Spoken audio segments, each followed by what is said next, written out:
네, 하나님께 영광 돌리는 찬양 참 감사합니다. 제가 좋아하는 웹드라마 중에 이제 중소기업의 이야기를 담은 그 조조소라고 아시죠? 그 내용이 이제 정필돈 사장이 이제 항상 하는 말이 있는데 이제 믿음으로 가는 거지라는 말을 자주 해요. 그러니까 중소기업의 모습을 담은 건데 그 제목이 그걸 믿음으로 가는 거지를 좀 제목으로 삼고 싶었습니다. 우리가 믿음으로 가는 여정을 살고 있는데 지난 12주간 창세기의 말씀을 가지고 말씀을 나눴었죠.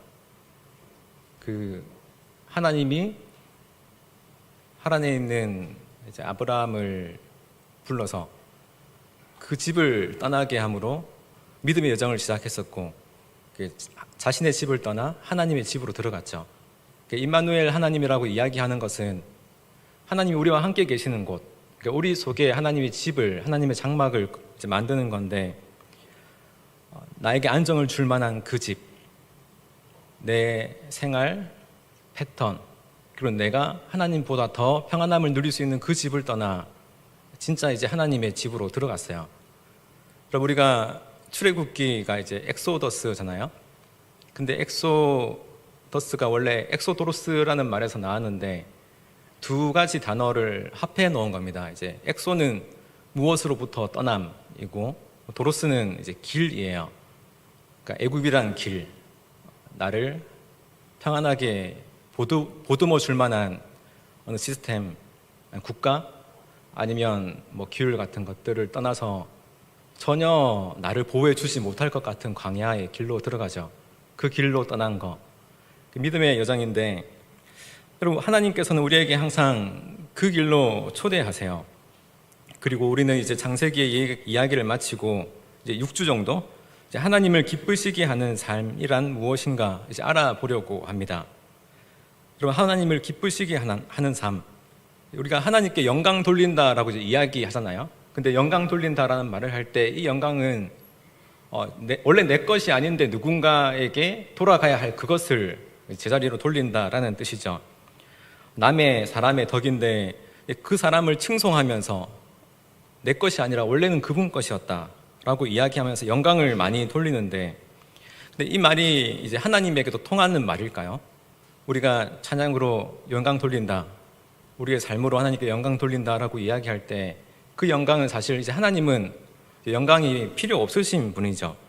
왜냐하면 이제 이미 온전하신 그 영광 그 자체이신데 우리가 영광을 더 돌린다고 해서 늘어나진 않으세요. 따라서 우리가 하나님께 영광을 돌린다라고 말할 때 그 개념은 우리가 뭔가 들여서 영광을 돌리는 것이 아니라 하나님은 하나님이시다라는 것을 이제 인정하는 거죠. 그러니까 모든 것에서 인정함으로써 영광을 돌리는 건데 내가 이제는 나의 생각으로 주님을 대하는 것이 아니라 주님을 주님대로 주님 말씀하신 그대로 대하겠습니다가 이제 영광을 돌리는 거잖아요. 그러니까 하나님이 우리를 만드신 이유도 하나님 당신의 어떠하심을 우리에게 이제 보여주셔서 당신이 만든 이 세상 모든 피조물들 가운데 그 기쁨을 이제 함께 누리기 위해서였죠. 그러니까 하나님의 놀라우신 사랑을, 자기 자신의 그 사랑을 우리도 알기를 원하셨어요. 그래서 우리는 하나님께 영광 돌린다라고 이야기할 때 그 사랑을 이제 바라보는 거죠. 내가 어떤 것으로 영광을 돌릴까라고 고민하기보다는 하나님이 주신 사랑이 뭔가라고 끊임없이 되뇌이는 것, 그분의 이제 부요하심, 그분의 사랑이 넘치는 이 세계, 그리고 그분의 그 구원의 역사를 우리의 전심으로 이제 기뻐하는 것이 이제 영광을 돌린다라고 이제 이야기를 할 수 있습니다. 근데 우리가 하나님의 영광을 알기 원하는데 이제 오늘 말씀은 이제 구약의 율법으로는 그 영광이 뭔지 이제 온전히 할 수 없다라고 이제 이야기를 하는 거예요. 그래서 그 구약의 율법이 이제 그림자다라고 이야기를 하는데, 그림자. 여러분, 영화 아마 잘 모를 거예요. 박하사탕이라고.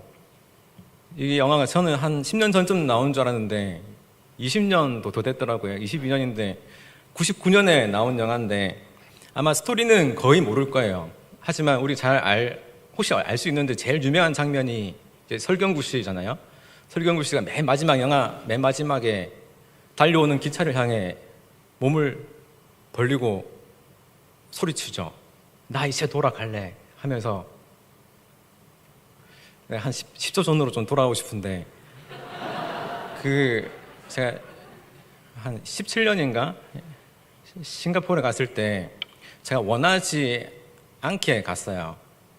한국에 있고 싶었고 제가 생각했던 미래를 이제 만들어 가고 있었는데 그때 한 17년 6월 달에 갑자기 결정 나서 이제 10월 달에 이제 싱가포르에 가서 적응하고 새벽 기도를 마치고 설교를 마치고 내려오고 이제 집으로 돌아가는 길에 하늘을 바라보니까 보름달이 엄청 예쁘게 떠 있더라고요.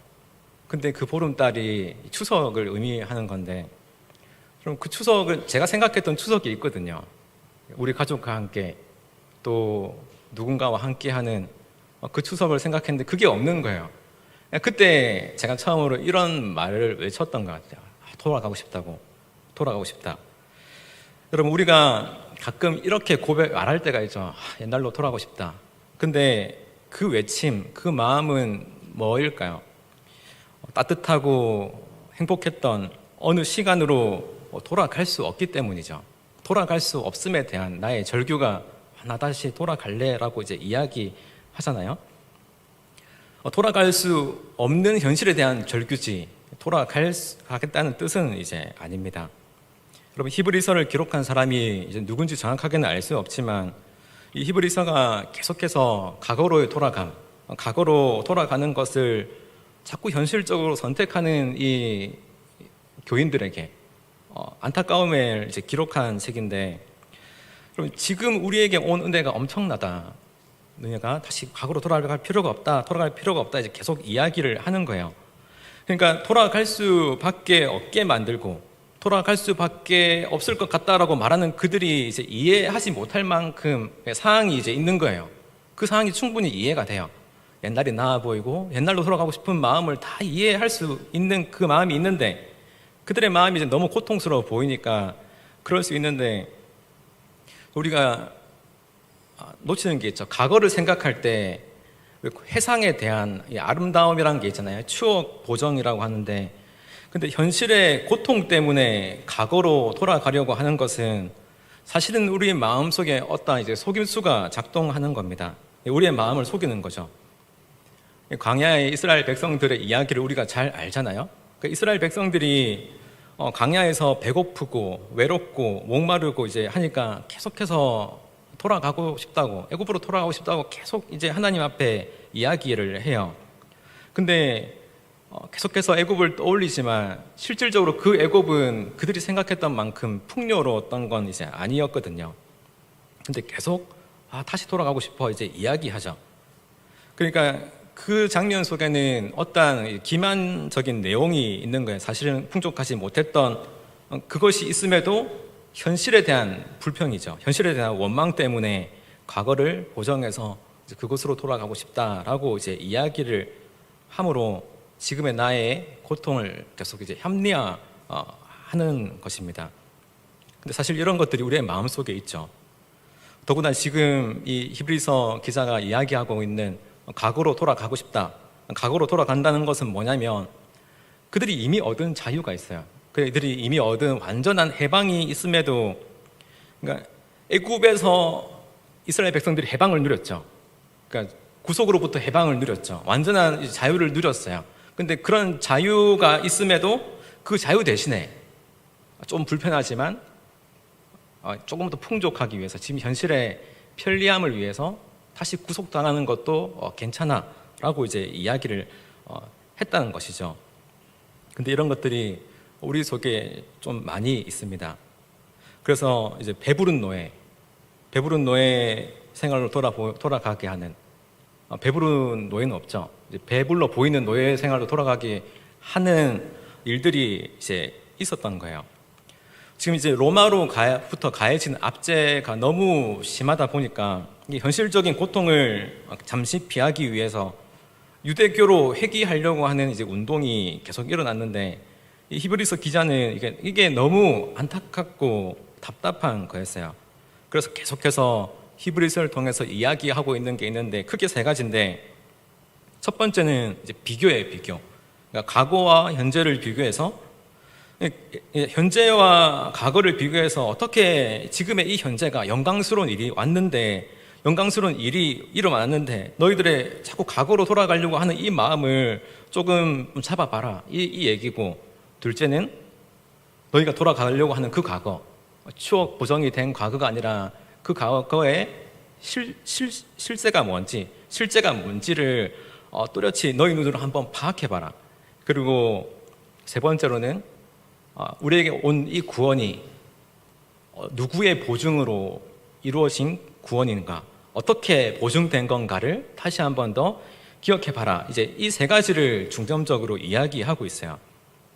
첫 번째는 비교인데, 과거와 현재를 제사를 계속 비교해 가면서 과거는 이제 그림자다라고 이야기를 하는 겁니다. 근데 그림자는 실체가 아니죠. 실체는 이제 예수 그리스도인데 실체와 그림자를 계속 비교해 가는 거예요. 그러니까 구약의 그림자 제사인데, 황소와 염소의 피로 드리는 이 제사의 특징이 뭐냐면 1절의 내용 보면 계속해서 반복하는 거예요. 늘, 해마다 이런 말을 계속 붙이고 있죠. 근데 여러분, 우리가 늘 해마다 반복되는 그 이유는 이제 불완전하기 때문이죠. 불완전하기 때문에 계속되는 건데, 완전하다면 한 번에 끝날 텐데, 그러니까 불완전한 그곳으로 왜 자꾸 돌아가려고 하느냐라고 하는 거예요. 그러니까 불완전한 그곳으로 갈 수 없고, 그러니까 우리가 불완전한 도덕과 불완전한 윤리로는 이제 답이 안 나온다라고 이야기를 하는 겁니다. 그런데 그리스도를 만나고 나면 이 모든 것들이 단번에 끊어지게 된다라는 거죠. 근데 이런 행위들은 우리가 늘 계속적으로 이제 반복되는데, 뭔가 이제 나를 꾸미게 되고 불편한 관계가 생기면 이제 어쩔 줄 모르고 이렇게 되는 거죠.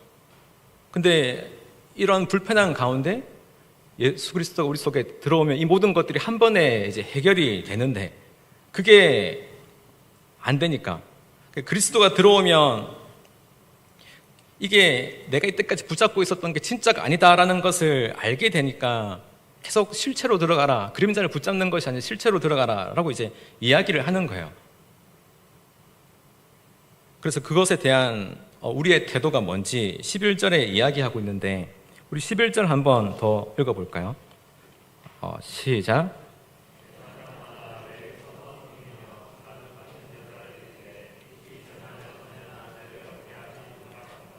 네, 제사장은 이제 사람이죠. 사람은 온전하지 못하고, 온전하지 못한 어떤 매개체가, 매개체인 사람이 이 제사장이라는 존재를 통해서 드려지는 제사가 어떻게 온전할 수 있냐, 끊임없이 너희가 늘 드리지 않느냐, 그래도 그것이 해결이 된 적이 없지 않냐, 이렇게 이제 고발하고 있는 거죠.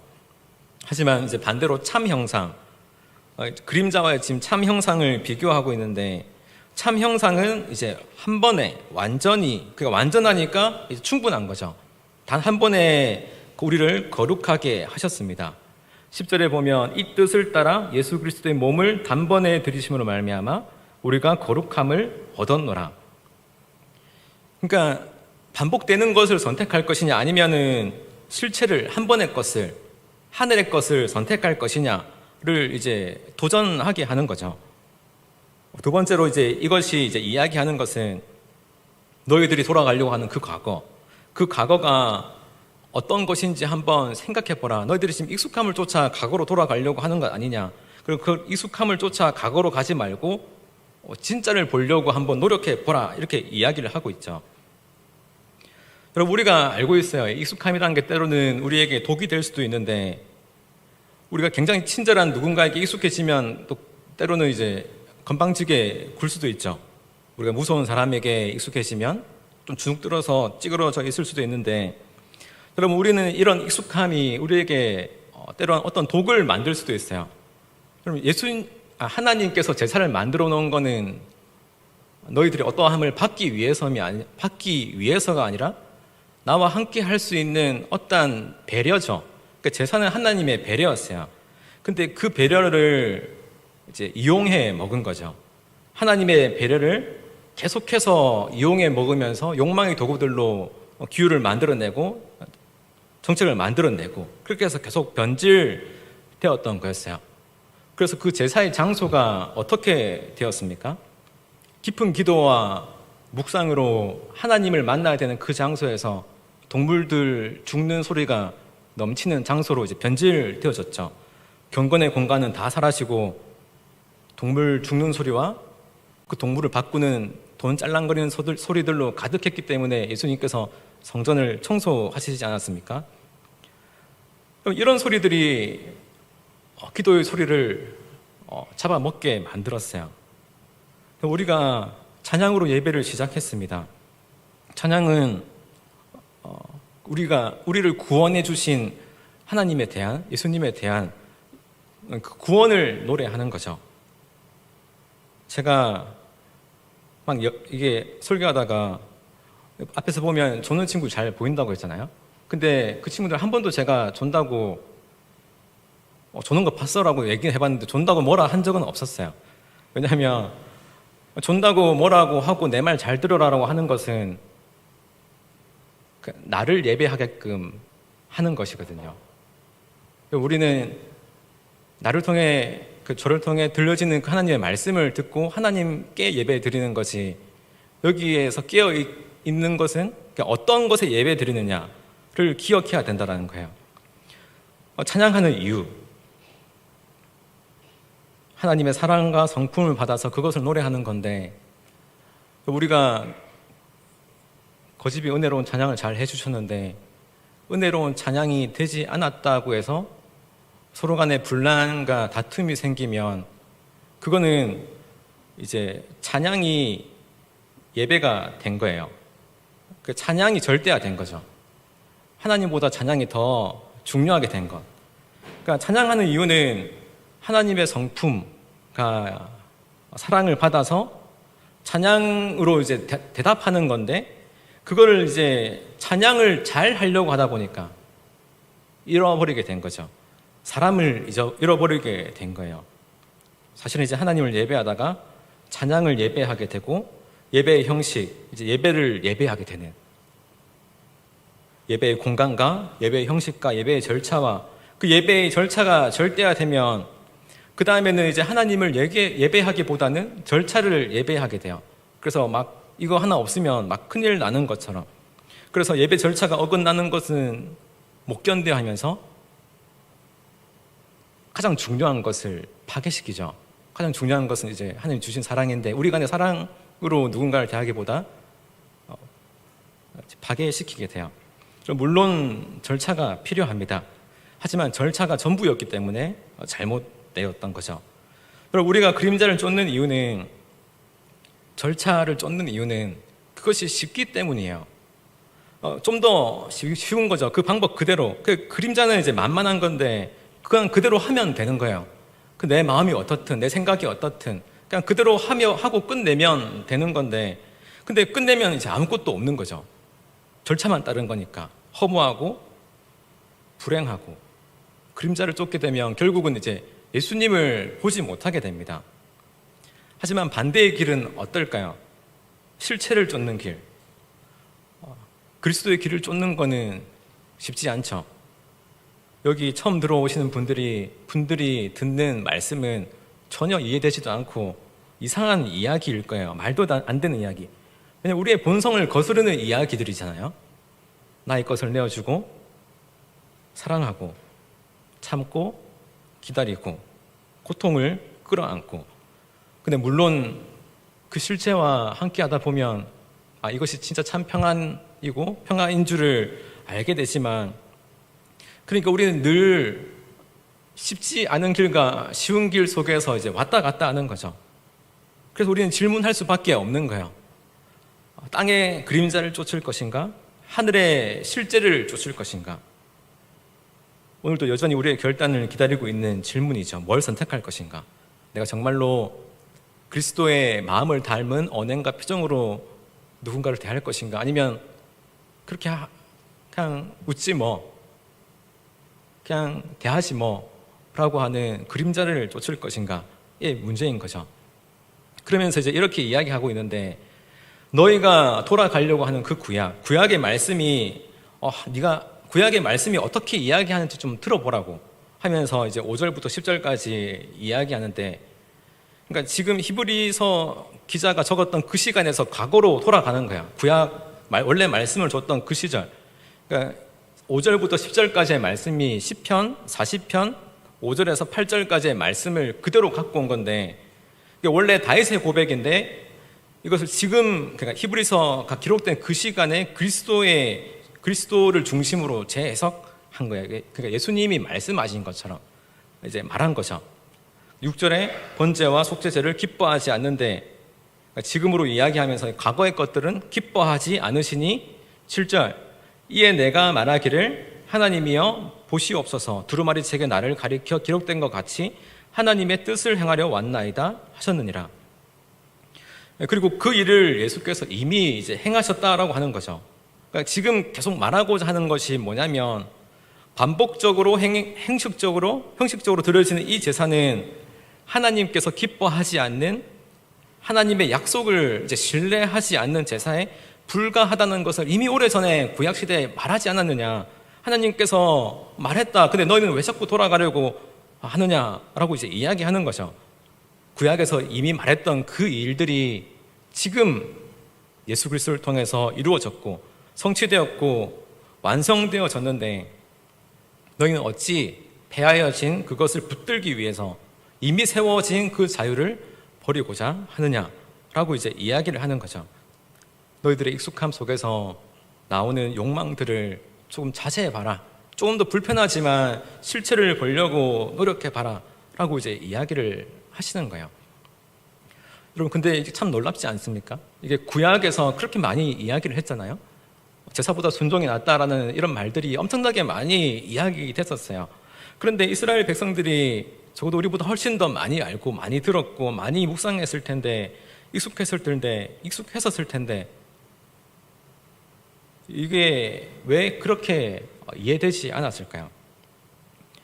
여러분, 이것도 우리의 편견일지 모르겠지만 우리가 얼마나 많이 읽느냐 보다 더 중요한 것은 그 뜻이 무엇인지 이제 얼마나 헤아리고 있느냐라고 이제 볼 수 있을 것 같아요. 우리가 기억해야 될 것은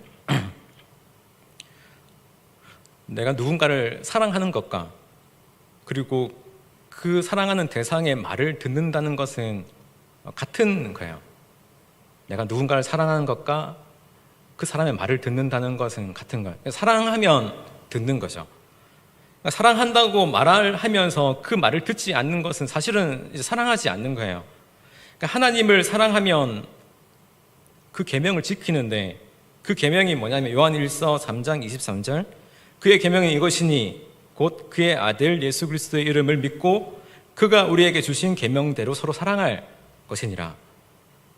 그리고 하나님의 계명은 예수님을 믿는 거죠. 그의 아들 예수님을 믿는 거였어요. 그리고 하나님을 사랑한다면 그 계명을 지키게 되어 있는데, 하나님의 아들을 믿는 건데 그들은 이제 하나님의 아들을 믿지 않은 거죠. 그렇다면 이제 결국 하나님의 말씀을 듣지 않은 거고, 하나님의 말씀이 들리지 않았던 거겠죠. 그리고 우리는 나의 생각, 나의 편견, 나의 감정, 내 입장이라는 것에 훨씬 더 많이 귀를 기울이는 편이에요. 내가 귀를 기울이는 것. 하나님에게 귀를 기울이지 않으면 다른 것에 귀를 기울이게 되어 있어요. 다른 것에 더 귀를 기울여서 하나님께 귀를 기울이지 않든지. 습관이 영성이다라는 책을 보면 그 책에 이제 사랑에 대해서 이렇게 이야기했는데, 사람은 사랑이신 하나님으로부터 태어난 존재이다. 그렇기 때문에 사람은 태어날 때부터 태생적으로 사랑할 수밖에 없는 존재다 라고 이야기를 했어요. 그러니까 사랑으로부터 나왔기 때문에 우리의 본성은 사랑이라고. 근데 사랑해라 라고 말할 필요 없는 거죠. 왜냐하면 우리는 뭔가를 사랑하고 있어요.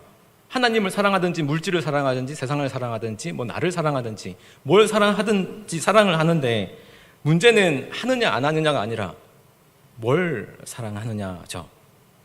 그러니까 뭐든지 사랑하는데 하나님을 사랑하지 않으면 다른 것을 사랑한다. 그러니까 우리의 관심사는 뭐냐면 내가 뭘 사랑하는지를 바라보는 거예요. 여러분, 돈과 명예 같은 것은 좋죠. 하지만 이제 임시적인 거죠. 상대적인 거죠. 상대적이라는 말은 가치관과 상황과 환경에 따라 부딪힐 수밖에 없어요. 내가 좋아하는 것과 상대방이 좋아하는 것이 상대적이면 부딪힐 수밖에 없죠.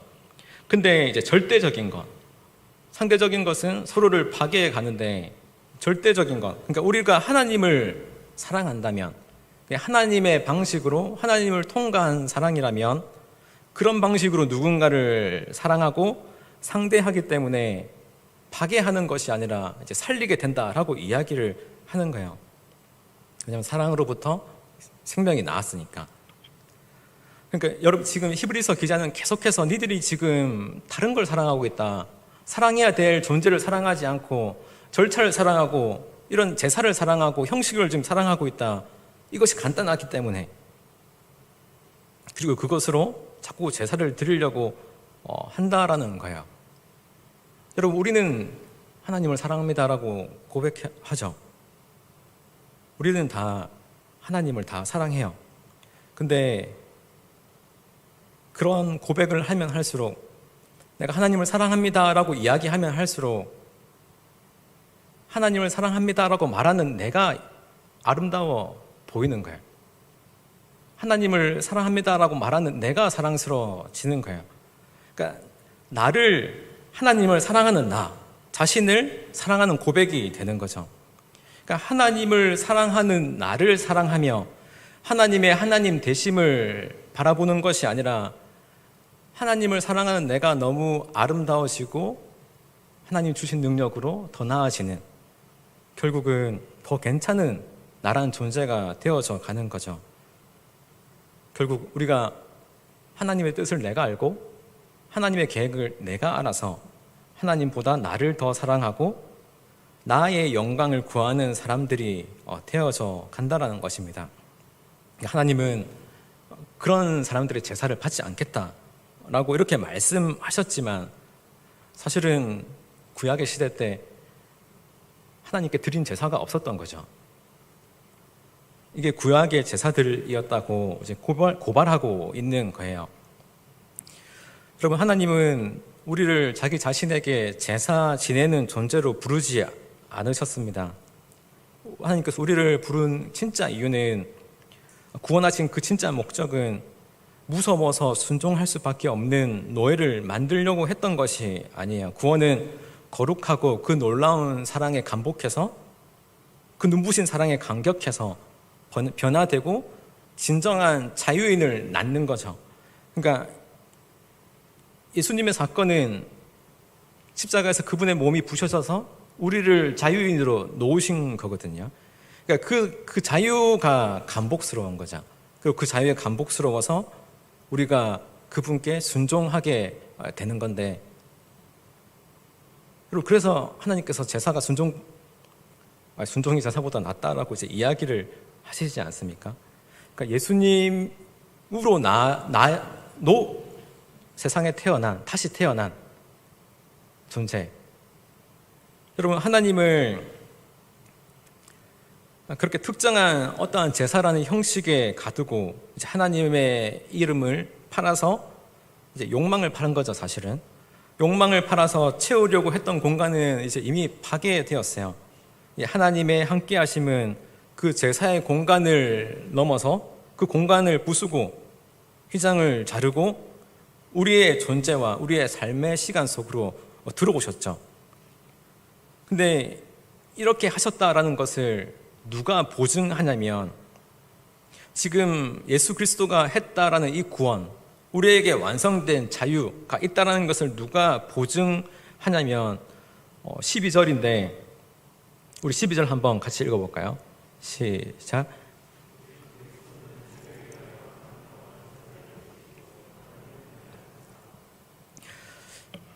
예수님께서는 영원한 제사를 이루시고 난 이후에 하나님의 우편으로 올라가셨죠. 근데 하나님의 우편은 이제 원래 예수님의 자리인데, 그러니까 가셨다라고 하는 말은 이제 이 땅에서 드려질 예배 제사가 온전하게 다 끝났다라는 말이야. 그러니까 그분의 자리로 돌아가신 거죠. 완전하게 다 성취된 제사. 그러니까 완전하게 성취되지 않고서 어떻게 가실 수 있겠어요? 그게 이제 보증인 거죠. 근데 동시에 이제는 이러한 사실이 우리 가운데 확증되도록 하시기 위해서 성령께서 또다시 증언하시는데 15절에 또한 성령이 우리에게 증언하시되 주께서 이르시되 그날 후로는 그들과 맺을 언약이 이것이라 하시고 내 법을 그들의 마음에 두고 그들의 생각에 기록하리라. 여러분, 그런 방식으로 증언하신다라는 거예요. 계속 떠오르게 하셔서 우리의 마음속에 계속 생각나게 하셔서 그 양심을 일깨워서 역사하신다라고 이야기를 하시는 거죠. 그러니까 예수님의 구원의 역사를 보면 하나님의 그 기쁜 사랑과 또 인내가 있죠. 그리고 그것을 이루시는 것은 예수 그리스도의 희생이죠. 그러니까 하나님의 사랑과 예수 그리스도의 희생 그리고 성령님의 보증하심으로 우리의 마음속에 계속해서 깨닫게 되는 그러한 역사가 세 분 가운데서 계속 일어나고 있다라고 하는 거야. 그러니까 제사는 어떠한 형식적인 절차가 아니라 이 세 분이 하신다는 거예요. 우리의 어떠함이 아니라 우리의 어떠함, 내가 이룬 어떤 것들, 내가 이 세상에서 가져온 어떤 것들로 하나님께 드려지는 제사가 아니라 처음부터 끝까지 그분이 다 하셨다라고 이야기하십니다. 우리의 논리와는 맞지 않죠. 왜냐하면 뭔가 드려야 하지 않을까 해서 많은 유럽의 신들을 바라보며 신전에 뭔가 가져오라라고 이야기하잖아요. 하지만 우리의 하나님은 신령과 진정으로 예배드리는 그곳에 내가 가겠다라고 이제 이야기를 해주세요. 그러니까 우리가 할 것이 없는 거예요. 뭔가 드릴 만한 물건이 있어야 된다 생각하고 우리의 어떠한 행위가 있어야 된다 생각하고 어떠한 물질은 또 더더욱 아닌 거죠. 완전하시고 온전하신 또 보증된 그분으로 드려지는 그 예배가 진짜이고 완전하다라고 말씀하세요. 그분으로 드려지는 거죠. 마태복음 11장에 세례 요한에 대한 이야기가 나오거든요. 예수님께서 이런 말씀을 하세요. 여자가 낳은 자 중에 세례 요한보다 큰 자가 없다. 하지만 천국에서는 그는 가장 작은 자다 이야기하는데 여러분, 천국이 어떤 곳입니까? 누가 높냐, 누가 낮냐라는 구분이 없는 곳이죠. 누가 더 놀라운 일을 행했느냐 없느냐가 없는 거죠. 왜냐하면 절대적인 존재가 있기 때문에. 물론 세례 요한은 이 땅 가운데 구도자의 길을 걸었습니다. 엄청 경건한 종교의 끝판왕이죠. 그러니까 사람이 낳은 사람들 중에 저렇게 경건한 삶을 산 사람이 없다. 석청 먹고 메뚜기 먹고 끊임없이 광야에서 하나님과 동행했던 그 구도자의 길을 걸은 것은 대단하다. 하지만 하나님의 나라에서는 그게 대단한 게 아니라고요. 더 대단한 게 있냐면 하나님, 내 안에 예수님이 사시는 그 예수님으로 들여지고 그 예수님이 사시는 그 하나님의 나라에는 그분밖에 없다라고 하는 거야. 별 의미가 없는 이야기다. 그러니까 우리가 현실 가운데서 비교할 수 있어요. 누군가는 조금 더 나은 삶을 드리는 것 같고 나는 조금 찌그러진 삶을 드린다라고 생각할 수 있지만 그런 건 없는 거예요. 영원하신 예수님이 우리 안에 계신다면 내가 그 안에 사는 존재라면 그분으로 드려지는 예배는 온전하다라고 이야기를 하시는 겁니다. 그러니까 우리의 어떠함이 아니라 절대적인 그분으로 예배 드리는 거죠. 너희들은 절대적인 그분으로 예배를 드리는 거야 라고 히브리서 기자가 계속 이야기하는 거예요. 그럼 우리가 그분으로 예배 드리지 못하면 다른 걸로 예배 드리게 돼요. 그분으로 찬양하지 못하면 찬양을 잘해야지라고 하는 그 찬양을 예배하게 될 수도 있고 말씀을 잘 듣는 내가 예배의 대상이 될 수 있어요.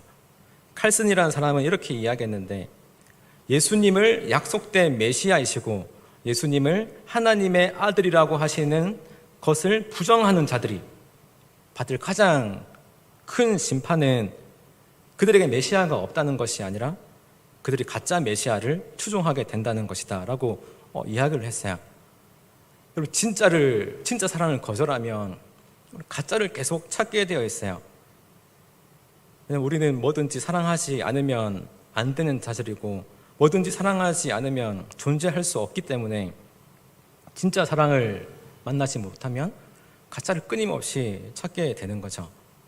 여러분, 진짜 사랑은 내가 어떻게 돼도 상관없어 라는 거잖아요. 내가 뭐 죽어도 상관없어. 우리가 뭐 하나님을 만났을 때, 예수님을 경험했을 때, 진짜 이 정도면 괜찮아. 이전의 나의 삶은 괜찮아. 이제 이젠 어떻게 돼도 괜찮아. 왜냐면 그 놀라운 은혜가 우리 속에 들어왔을 때 우리는 고백하잖아요. 마치 정말로 아름다운 경관을 봤을 때, 이제 다 뭔가 된 것 같은 그런 고백이, 그러니까 예수님만으로 드려지는 고백. 그게 완전한 제사인 거죠. 완전한 예배. 완전히 하나님께서 기뻐하시는 그런 제사. 제가 신학생 때 좀 많이 느꼈는데, 신학생들의 대부분이 예수님에 대해서 얘기하는 게 아니라 대형교회 목사님들 얘기를 많이 하더라고요. 그걸 이제 깨달았어요. 근데 놀랐던 것은 그걸 깨달았는데도 계속해서 대형교회 목사님들 얘기를 했었다는 거죠. 제가 그렇게 목사님들 얘기를 했던 것은 제가 뭐 한국 교회를 걱정했다기보다는 나에게도 그런 자리에 대한 욕심이 이제 있는 거죠. 욕망이 있는 거죠. 전 지금도 예수님을 섬기는 게 기쁜 건지, 아니면 예수님을 섬기는 자다, 봉사하는 자다라는 말을 듣는 게 기쁜 건지 헷갈릴 때가 있습니다. 섬기는 친구들은 다 이런 생각을 좀 해보셨을 수도 있을 것 같아요. 우리가 끊임없이 찬양하죠. 예수님만으로 충분합니다 라는 그 예배의 삶을 살기가 너무 어려워요. 왜냐하면 우리는 항상 사람의 칭찬에게도 이제 목이 마르기 때문이죠. 여러분, 우리가 이 시간 하나님께 제사 드리고 하나님께 이제 예배 드리는 이 시간, 정말 예수님만으로 예배 드리는 걸까요? 우리가 정말로 하나님의 영광만을 구하고 있는 게 맞을까요? 아니면 하나님의 영광을 구하는 방식으로 나의 영광을 구하고 있는 것은 아닐까요? 우리가 하나님의 영광을 구하는 것과 내 영광을 구하는 것, 이 사이에 항상 왔다 갔다 하는 것 같아요. 제가 삶을 살아갈수록 저와 하나님만 있는 게 아니잖아요. 제가 사역하는 그 자리에 많은 사람들이 있어요. 이 사람들과 관계가 틀어지면 사역 못할 것 같고, 그래서 하나님을 바라보기보다 사람들을 챙겨야 하는 건 아닌가라는 생각이 들 때가 있죠. 오늘 찬양했던 그 가사, 하늘의 것을 구하며 산다. 세상의 헛된 것에 소망을 두지 말고 하늘의 것을 구하며 산다라는 것이 정말 쉽지 않습니다. 너는 먼저 그의 나라와 그의 의를 구하라 라고 말씀하셨지만, 여러분, 이게 쉽지 않잖아요. 다른 사람을 뒤로 하면 나도 그렇게 뒤로 밀려질까 봐 드렸고, 내가 그분의 나라만 의지하다 보면 그게 너무 버거운 거죠. 수십 번, 수백 번 주님만 생각하고 그분의 뜻만, 내가 하고 싶은 것보다 그분의 뜻만 이루어지면 되지 라고 되뇌이는 것이 참 쉽지 않은 거예요. 여러분, 우리는 내가 어떤 제사를 드리고 있네? 내가 어떻게 하나님을 기쁘시게 하네? 내가 어떻게 하나님의 영광을 돌리네? 이렇게 내 생각에, 내 마음에 이야기할 때가 있어요. 이렇게 서로 축혀 세울 때가 있죠. 우리의 신앙생활을 이야기하며. 그런데 그렇게 우리가 서로 간의 영광을 구하고 있는 동안에 결코 제물로 오시는 예수님은 볼 수 없어요. 왜냐하면 영광을 구하는 자리에 예수님이 가시지 않으셨거든요. 예수님은 죽으러 가시는 그 자리에 가셨던 거죠. 우리 서로 다른 길에 있을 수도 있다라는 거예요. 예수님을 만날 수도, 믿을 수도, 제사 드릴 수도 없는 거예요. 왜냐하면 서로 영광 돌리려고 하는 길이니까, 서로 살려고 하는 길이니까 죽으려고 오신 그분은 볼 수 없는 거죠. 여러분, 근데 말씀은 그 길이 있다라고 이야기를 하고 있습니다. 어디 숨겨져 있는 것이 아니라 이미 예전부터 해왔던 말씀이다. 이미 예전부터 준비되어 온 그분이다. 이미 예전부터 온전한 예배가 예비되어져 왔다. 그분은 성령께서 보증하셨고 하나님께서 그 사랑으로 만들어주신 그분은 예수 그리스도의 희생으로 이루어진 그 제사다라고 이제 이야기를 하셨던 거예요. 여러분, 이 말씀이 우리 속에 들어와야 됩니다. 내가 가짜의 길을 걸었구나. 내가 진짜로 예배 드리길 원한다. 진짜를 보길 원한다. 라는 거예요. 그럼 저를 변화시켰던 말씀이 있는데,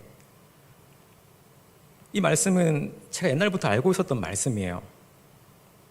처음에 읽었을 때는 바리새인들을 향해서 했던 말씀이라고 생각했는데 읽다 보니까 저에게 하는 말씀이더라고요. 누가복음 6장 26절인데 모든 사람이 너를 칭찬하면 화가 있도다. 그들의 조상들이 거짓 선지자들에게 이와 같이 하였느니라. 칭찬받고 싶은 내 마음. 그러니까 모든 사람들이 너를 칭찬하면, 그러니까 모든 사람으로부터 영광 받으려고 하는 그 마음. 그러니까 그 마음이 있어야만 네가 평안함을 누린다면, 그게 너의 존재의 의미라면 너는 거짓이다라는 거예요. 넌 가짜를 쫓고 있는 거다. 그들의 조상들이 거짓 선지자들에게 이같이 하였느니라. 그러니까 이 말씀이, 과거에 있었던 그 말씀이 예수님을 통해서 다시 들려지게 되니까 이게 다르게 되는 거죠. 여러분, 말씀은 TTL 그라운드가 벌써 4번째 했는데, 성경 공부하는 이 시간에 제가 성경 공부 하고 이렇게 제 편만 달라고 하는 게 아니잖아요. 물론 얼굴 알고 같이 밥도 먹을 수 있으면 좋겠지만, 여러분, 우리가 말씀을 알아가고 공부하고 양육을 받고 목자로 섬기고 이렇게 하는 것은 그 말씀 속에서 나를 비춰보기 위함이죠. 내 편 만들려고 하는 것이 아니라, 내가 써먹으려고 읽는 것이 아니라, 저는 물론 설교자니까 제 써먹으려고 이제 말씀을 읽기도 하는데, 다음 주 설교 때 써먹어야지 적어놔요. 이게 약간 저의 농담은 약간 이런 느낌입니다. 근데 말씀은 써먹기 위함이 아니라 우리를 비춰보기 위함이죠. 오늘 우리에게 주시는 말씀으로 하나님을 보기 위함이에요. 하나님을 바라보며 내 마음을 비춰보고, 그렇게 내가 하나님이 바라시는 것이 무엇인지 알기 위함입니다. 그 말씀이, 말씀을 믿는다는 것은 아는 게 아니잖아요. 이해되는 것이 아니라 그 말씀이 나를 엄청 힘들게 해도, 그러니까 말씀을 믿는다는 건 그 말씀이 나를 엄청 괴롭게 해도, 날 눈물 짓게 해도, 사람들로부터 오해가 쌓이게 하더라도 그렇게 하는 거죠. 말씀을 믿는다라는 것은 말씀을 아는 것과 믿는 것이 다르듯이, 우리가 또 예배를 아는 것과 예배를 드리는 것이 다르듯이, 이 말씀은 우리의 제사를, 우리의 예배를 지금 고발하고 있는 거예요. 너희가 나에게 언제 온전한 예배를 드린 적이 있었던가? 너희가 내 말을 진짜로 들었더라면 너는 내 아들인 예수 그리스도로 나에게 제사를 드렸을 것이다 라고 이제 이야기를 하는 거죠. 그럼 우리는 끊임없이 예수님의 자리에 딴 걸 가져와서 예배를 드릴 때가 있어요. 그것은 우리가 실체를 그렇게 대단하게 느끼지 못했거나, 아니면 실체를 보지 못했거나, 아니면 그것으로는 충분하지 못하다고 생각하는 나이거나, 아니면 다른 것을 가지고 예배드리고 하는 나의 욕망이었겠죠. 이렇게 하는 것이 아니라, 이제 하나님은 하나님이십니다. 하나님께서 기뻐하신 그 예배, 하나님은 하나님이십니다. 하나님께서 모든 것을 다 하셨습니다 라는 고백입니다. 말씀을 마무리할게요. 여러분, 우리는 하나님의 칭찬만 구하며 산다라는 것이 쉬운 일이 아니에요. 우리의 삶의 자리에 들어가서 하나님의 칭찬만 구하며 산다. 왜냐하면 근본적으로 우리는 항상 칭찬을 좀 필요로 하는 존재이거든요. 인정받고 싶은 욕구가 있어요. 우리가 아무도 모르게 선한 일을 했어도 그냥 들키고 싶은 마음이 있는 거죠. 그리고 하나님은, 이게 우리들인데, 하지만 하나님의 그 말씀을 우리를 인도해 나가세요. 우리의 모든 삶이 예배가 되도록 모든 시간 속에서 온전한 제사가 드려지게 하시도록 우리를 인도해 가시죠. 그리고 그 인도해 가는 시간 속에 우리는 예수 그리스도의 아름다우심을 다시 한 번 더 깨닫게 될 겁니다. 그때 되는 거야. 예수님으로 충분한 삶, 예수님으로 충분한 예배의 삶으로 들어가게 돼서 지금보다 훨씬 더 타인의 시선에는 덜 의존하고 타인에게는 더 이타적인 삶을 살게 되겠죠. 그리고 이것은 예수님이 주시는 선물입니다. 예수님만으로 충분한 삶, 덜 의존되고 예수님으로 더 사랑해 나가는 우리가 되길 소망합니다. 제가 결혼 전에 권사님들이 반찬 있냐고, 집에 아무도 없는데 밥 해주는 사람 있냐고 하면 항상 제가 했던 말이 있었어요. 전 혼자 살지 않습니다. 성령님과 함께 살고 있습니다. 이런 말 했었는데 오늘 결혼하시는 두 분 보니까 두 분 말고 또 성령님이 함께 나가시고 우리 모두가 그렇게 성령님과 주님과 하나님과 함께 온전한 삶의 예배를 드려지는 우리 청년대학부가 되기를 예수님의 이름으로 축원합니다. 우리 찬양하고 기도하겠습니다.